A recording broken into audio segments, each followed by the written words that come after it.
So there's a really common belief in our culture right now that the point of life is for us to be happy and that we deserve to be happy. And I think the reality is that this idea, this belief actually makes people more unhappy, creates more dissatisfaction, and is basically a recipe for constantly being disappointed and really never feeling good enough. And it more so just creates people to have a lifetime dependence on therapy and pharmaceutical industries, and also consumerism to just constantly fill the void and constantly seek novelty and constantly seek stimulation, which of course will only lead to depletion and basically sets people up to more or less function kind of like a drug addict or a sugar addict.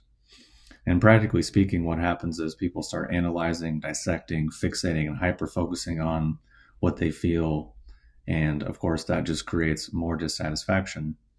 And the reality is that life doesn't owe us anything. It doesn't owe us satisfaction, fulfillment, or happiness. And the reality for a lot of people, a lot of the time, is life is actually quite unfair and quite unjust. That's just the nature of life as it has been for humans, as it has been for a lot of organisms on the planet for quite a long time. So if our fundamental belief system is going to contradict that, then that's obviously maybe not a great idea. It's kind of like saying it's pouring rain outside, but I'm not going to prepare or adapt to it. I'm just going to say that it should stop raining, and then I'm going to be mad when I get wet. It's like, well, maybe that's going to cause some problems. And what people don't realize is that working hard and earning something is actually what tends to create a degree of satisfaction. Creating something, improving upon something, improving yourself, growing in some way tends to create satisfaction. Overcoming some sort of fear or pushing yourself outside of a perceived limitation or boundary tends to make you feel a sense of expansion, a sense of reward. Doing things that are fulfilling tends to lead to feeling fulfilled. Living in integrity and not in constant moral conflict, not in constant inner turmoil with what you think you should do and what you ought to do, and just at odds with yourself all the time. Not living in that way actually makes us feel more at ease in life. So basically, living in integrity is a really simple way of saying what we mean, meaning what we say, and living in accord with that, and basically having our internal and our external worlds actually be in somewhat of a harmony. And the real problem is that a lot of people think they deserve satisfaction, happiness, fulfillment, status, and respect, but they don't actually want to accept or realize or acknowledge that those things are typically earned. Whereas the common idea now that's getting more and more popular is to assume that anyone has those things is because they didn't earn it or they got it through some other way, which of course, yes, that exists. Things like nepotism and all manner of corruption and greed, of course, have influenced a lot of human life, obviously. But to say that across the board, anyone who arrives at a position of power or status or respect, and they didn't earn it is just absolutely ridiculous. And people are only saying that because they want the results, but they don't want the efforts. They want the power, but they don't want the responsibility. They want the respect and the status, but none of the scrutiny and accountability that comes along with that. People expect and demand the best from life, but avoid adversity at all costs and basically crumble when their ideas or their beliefs or their feelings are challenged in the slightest manner, whether perceived or real. And they face any slight degree of adversity and just completely crumble. And instead of having any degree of capacity and agency, revert back to paralysis of analysis, getting lost in feelings, and things should be different. It shouldn't be this way, and I don't deserve this, and I'm a victim, and life should be all these things, which of course in many instances is valid, but in a lot of instances it's not.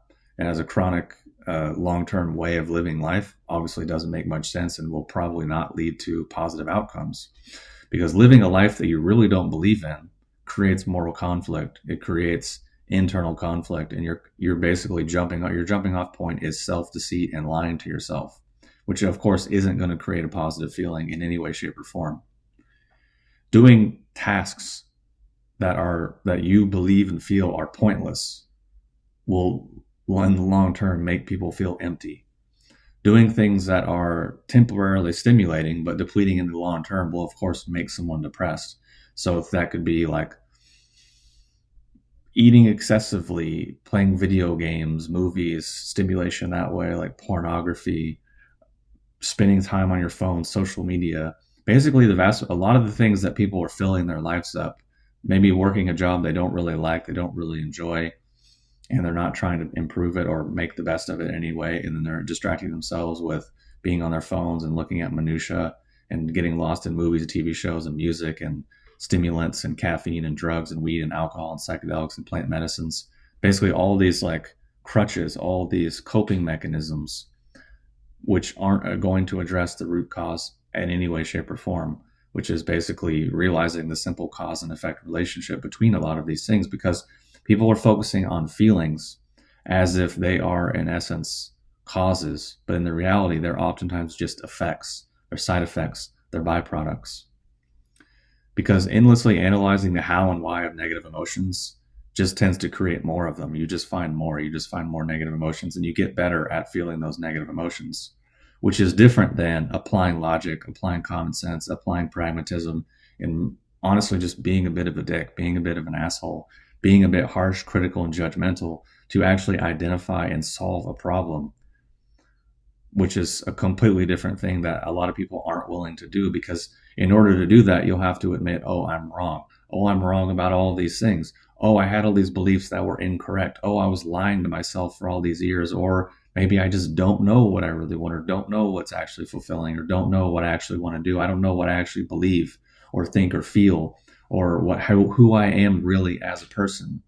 Which, of course, if that's the case, then of course the outcome is probably not going to be that positive. Because chasing happiness because you think you deserve it will very likely just make you more unhappy, and pretty much just make you a lifetime customer to the therapy and pharmaceutical industry, versus learning to apply logic, common sense, self-reflection, self-accountability, responsibility, pragmatism, being a bit harsh, critical, and judgmental, and doing that specifically to identify and solve problems, which then those are more likely to create different outcomes, which will then create different feelings.